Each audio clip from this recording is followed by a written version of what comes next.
ተመልከቱ ይሄን የእስላም ጀግና እጅግ በጣም ያስገረመኝን ነገር ነው ይዤላችሁ የመጣሁት። መጨረሻ ላይ አንድ ቪዲዮ አለ እና እስከ መጨረሻው ኮፒ ሊንክ ሼር ፖስት እያደረጋችሁ ተከታተሉ። በሰሞኑን ሁላችሁም ሰምታችሁታል። ይሄን ልጅ እፎይ የሚባለው ሰው ከሁሱ ጋር ተጋጥሞ ወይም ተከራክሮ ካሸነፈው እኔ እምነቴን እቀይራለሁ አለ። ታዲያ በቅጽበት እፎይ የሚባለው ሰው ደግሞ ቪዲዮ ሰራና እንዲህ አለ፣ እኔ ዝግጁ ነኝ ለመወያየት ማክሰኞ 3 ሰዓት ላይ እንገናኝ ብሎ ይሰራል። ታዲያ ይህንን የሰሙ ሰዎች ሁሱን ሄደው ይጠይቁታል። የሁሱ መልስ ሱብሃንአላህ እጅግ በጣም የሚያስገርም ነበር። እስልምና ማለት ምን እንደሆነ የሚያሳይ አጭር መልስ ነበር የመለሰው። ሂዱና አሁን ጥሩት፣ ለምን እስከ ማክሰኞ ትቆያላችሁ? እሱ ብቻ ሳይሆን ሌሎቹን መከራከር የሚፈልጉ ሰዎች አሁን ጥሯቸው፣ እስከዛ ቢሞትስ? ሱብሃንአላህ ምን ለማለት እንደፈለገ ግልጽ ነው። አላሁ አክበር እያላችሁ ኮሜንት አስቀምጡ። ቪዲዮውን ልጋብዛችሁ። አለቱ ያያለህ ነው ኦፌ ጋር ለምን ማክሰኞ ድረስ ያረዝመዋል? አሁን ለምን አይመጣም? ይድና አንጥራው ፈጠረ። አይ ማክሰኞ እስከ 3 ሰዓት በኋላ ምናምን ነገር ያለው ነገር እቺ ቪዲዮ እኔ ጋር አልተባባለም። በራሱ ነው እንደዚህ እያለ እንትን እያላችሁ ያለው። አታርዝም አሁን እና በለው። ለምን ያረዝመው? እሱ ብቻ አይደለም ማንኛውም ቀሳውስቶቻቸውን አሁን ሄድና ጥራቸው። ያ ሁሉንም ከገስት ላይ አውርቼ አሁን አገኛቸዋለሁ። አታርዝሙ፣ ጊዜ አትወሰዱ። ኢሳ ጌታ ነው ሲሉ ኢሳ ግን ነገ የውመል ቂያማ አላህ ሲጠይቀው ምን ይለዋል? አአንተ ቁልተ ሊናስ ተኺዙኒ ወኡሚሂ ኢላሂ፣ እኔና እናቴን ከአላህ ውጪ ጌታ አድርጋችሁ ያዙ ብለ እናትን ከአላህ ውጪ ጌታ አድርጉ ብለ ያዙ ብለ ተናግረህ ሲለው ለኢሳ ወይም ለኢየሱስ አላህ ሰላሙን ያወርድበትና ምንድነው የሚለው?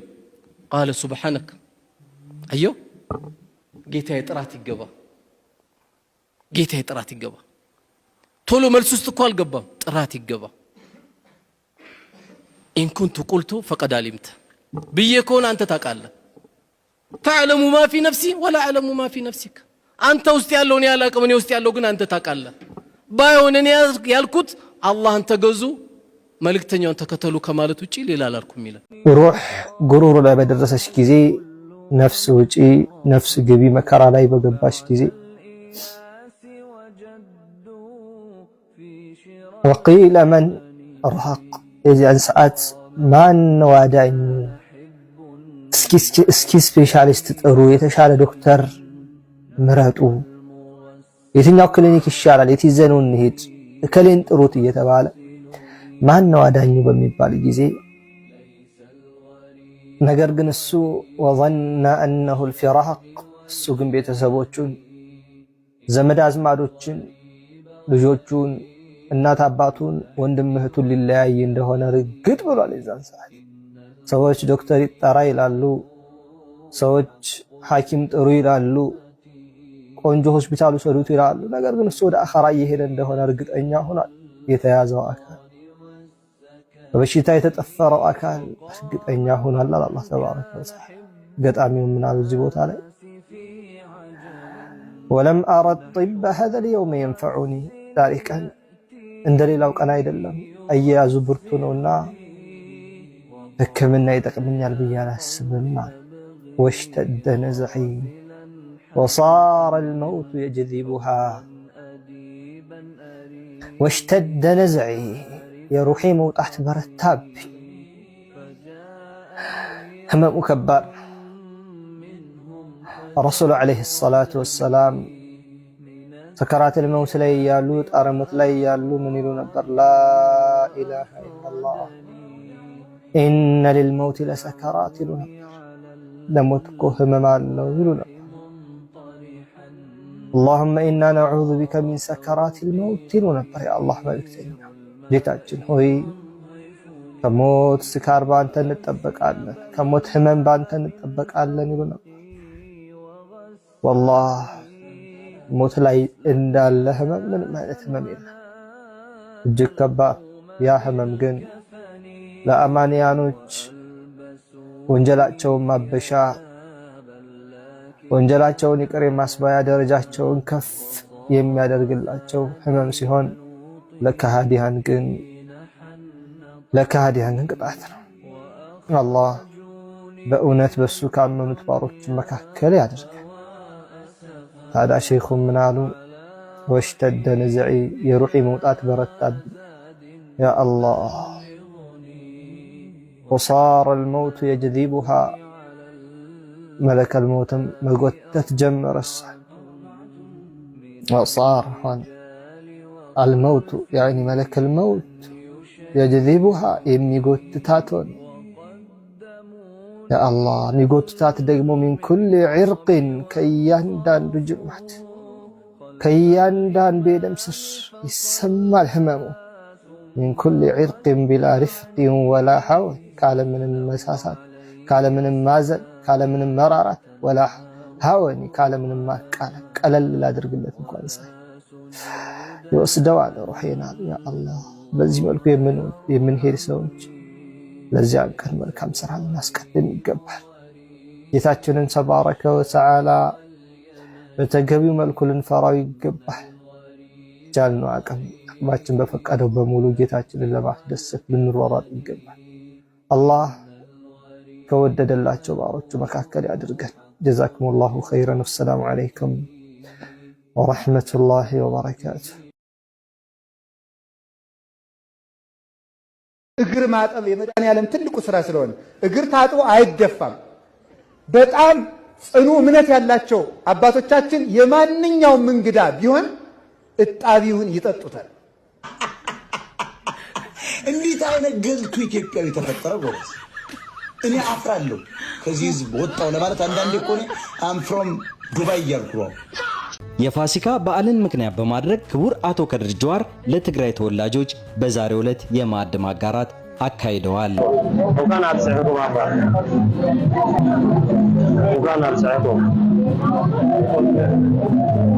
እንኳን አብዛኩም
صلوا على المصطفى الهاشمي بدر الصفا سماه ربي محمدا صلوا عليه وسلم.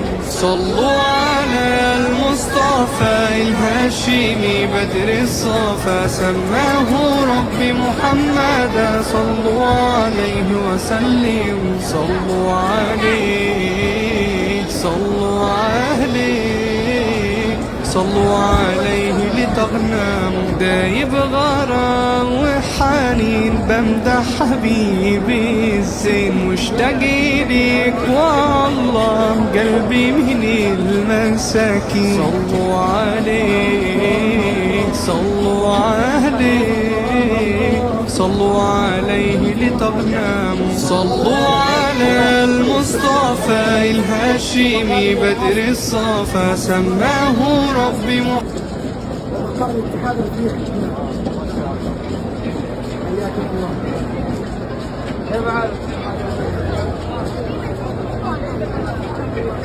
ሰላም ናችሁ? አለን ሰላም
እባካችሁ ይሄን ቪዲዮ ሼር በማድረግ እንዲሁም ደግሞ ለሚድሮክ አመራሮች በማድረስ እንድትተባበሩን ከወዲሁ ጠይቃለሁ። ሰላም አለይኩም ወራህመቱላሂ ወበረካቱሁ። አሁን የምንገኘው አሳይታ ከተማ አፋር ክልል አሳይታ ከተማ ውስጥ ነው። ይህ መስጂድ የምናየው መስጂድ በ1986 የተጀመረ ለ27 ዓመታት ቆሞ የነበረ የሱልጣን አሊ ሚራህ መስጂድ ነው። በ2013 ላይ በማላው ሙስሊሙ ማህበረሰብ ርብርብ ፕሮግራም ተዘጋጅቶለት የተጀመረ መስጂድ ነው። አልዓሙዲ ይሄንን መስጂድና መድረሳውን ለመስራት ኃላፊነት ወስዷል።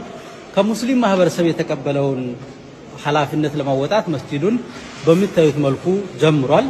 ሆኖም ግን ይሄንን ቪዲዮ ለመስራት የተነሳሁበት ዓላማ ትልቁ ዓላማ መስጂዱ እየተሰራ መልካም ነው፣ ግን የሚፈለጉ ማቴሪያሎችን እየተጠቀሙ አይደለም። በጣም የወረዱ በጣም ኤሌክትሪክን መቋቋም የማይችሉ በረሃነትን መቋቋም የማይችሉ እንደውም ደግሞ እንደምታዩት ምሕራቡ በቆርቆሮ ነው በላሜራ ነው የተሰራው። ለመስጂዱ የማይመጥን ስለሆነ ካሁን በፊት ከመንግስት በኩል ከክልሉ መንግስት በኩል ለተወከለው ለወንድማችን አሳውቀነዋል። ምናልባት ተቀባይነታቸው ይሁን አላውቅም፣ ይቀየራል የተባሉ ማቴሪያሎች ሳይቀየሩ እነሆ አሁንም ወደ ፊኒሺንግ ስራ እየደረሱ ነው ያሉት። ስለዚህ ስራ አትስጡን ነው የምንለው። ድጋሜ ይሄንን መስጂድ የሙስሊሙ ማህበረሰብ ይሄ ጎደለ ይሄ እቃ ጋይስ እንደማንኛውም ቲክቶከር እኮ እኔ 1 ሚሊዮን ፎሎወርስ ሲደርስ ዱባይ ሄዳለሁ ብዬ ነበረ ለመዝናናት ማለት ነው። አሁን ግን እዚህ ጋር እህታችን ከኢትዮጵያ ኑሮ የዱባይ እስር ቤት ይሻላል እያለች ስለሆነ ለመዝናናት ሳይሆን ለመታሰር ላይ እስቲ እህታችን የምትለውን ሰምተን እንመለስና ኮሜንት እናነባለን። የትም እንዳትሄዱ። ከኢትዮጵያ ኑሮ በጣም አስርጁ የነሱ እስር ቤት ይሻላል። ከኢትዮጵያ ኑሮ የዱባይ እስር ቤት ይሻላል በጣም ከምግባቸው ራሱ ጀምሮ ዶሮ ነው፣ በቀን 1 ቀን ዶሮ ነው፣ በሁለት ስጋ ነው፣ ከስጋ ደግሞ አሳ ነው። በጣም የሚገርም ነው የሚሰጡ። ማስራት የለም ምን መተኛት ብቻ። ጠዋት የምንጠጣው ራሱ ወተት ነው። ዋው ወተት ይሁን ሻይ ትንሽ ቀለቀል ያደርጉባታል። በቃ ተሰምቶኝ ማያውቀው ሰላም እዛ ተሰማኝ። እዛ እስር ቤት መውጣትም አልፈለኩም። እኔ እዛው እስር ቤት ቢያስቀምጡኝ ነው ደስ የሚለኝ። መንግስት ዱባይ የምንታሰርበትን እድል ቢያመቻች አልቦቦ ዋጅፋ ቢዲ ለሰራሽ መንግስት ነው የሚያመቻች።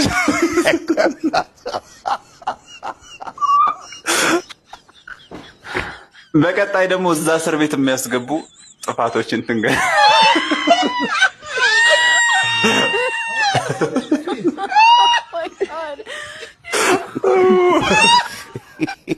የሞት ፍርድ ተፈርዶብሽ ነው ማለት ነው ኢትዮጵያ የመጣሽ።